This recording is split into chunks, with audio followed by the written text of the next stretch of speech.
خاص عشرہ آ رہا ہے جو اللہ کی اطاعت اور عبادت کا خاص موسم ہے، عشرہ ذی الحجہ، جو اللہ کی عبادت اور اطاعت کا خاص موسم ہے۔ بس اوقات اللہ رب العزت اپنے بندوں کو نوازنے کے بہانے ڈھونڈتے ہیں کہ تھوڑے وقت میں زیادہ پالیں، تھوڑے وقت میں زیادہ پالیں۔ تو یہ عشرہ ذی الحجہ جو یکم ذی الحجہ سے شروع ہوتا ہے اور 10 ذی الحجہ تک رہتا ہے، یہ عبادت اور اطاعت کا ایک خاص موسم ہے۔ رسول اللہ صلی اللہ علیہ وسلم فرمایا کرتے تھے کہ ان دنوں کے اندر عبادت افضل ترین عبادت ہے، اور فرمایا ایک دن کا روزہ ایسا ہے جیسے سال بھر کا روزے رکھے،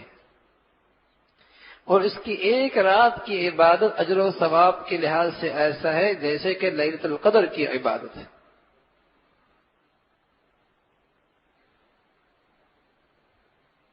اس کی ایک دن کی عبادت روزہ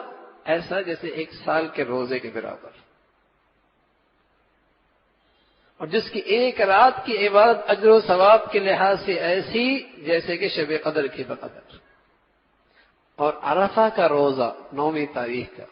اس کے بدولت اللہ ایک سال پہلے کے اور ایک سال بعد کے تمام صغیرہ گناہوں کو معاف فرمائے۔ یہ خاص موسم ہے عبادت کا۔ اس میں کچھ مسلمان ایسے ہیں جو اس موسم کی ایک خاص عبادت انجام دیتے ہیں جو صرف اسی موسم میں ادا ہوتی ہے، اور وہ حج کی عبادت ہے۔ حج کی عبادت ہے، اور اس حج کی عبادت میں وہ خوشبو بھی نہیں لگاتے، وہ سلا ہوا کپڑا بھی نہیں پہنتے، وہ بال بھی نہیں کاٹتے، وہ ناخون بھی نہیں کاٹتے۔ تو حضور علیہ الصلوۃ والسلام نے فرمایا کہ اللہ رب العزت کی ان پر ایک خاص بارش ہوتی ہے رحمت کی، لیکن جو دور دراز مسلمان رہتے ہیں اگر ان اللہ کے ان بندوں کی تھوڑی سی مشابہت اختیار کر لیں گے اور یہ بھی ناخون نہ کاٹیں ان 10 دنوں میں اور بال نہ کاٹیں، اور اس سے پہلے اپنے بال اور ناخون کاٹ لیں اور ان 10 دنوں کے اندر ان کی مشابہت میں یہ عمل نہ کریں، تو اللہ رب العزت ان کو بھی اپنی رحمت سے محروم نہیں فرمائے گا۔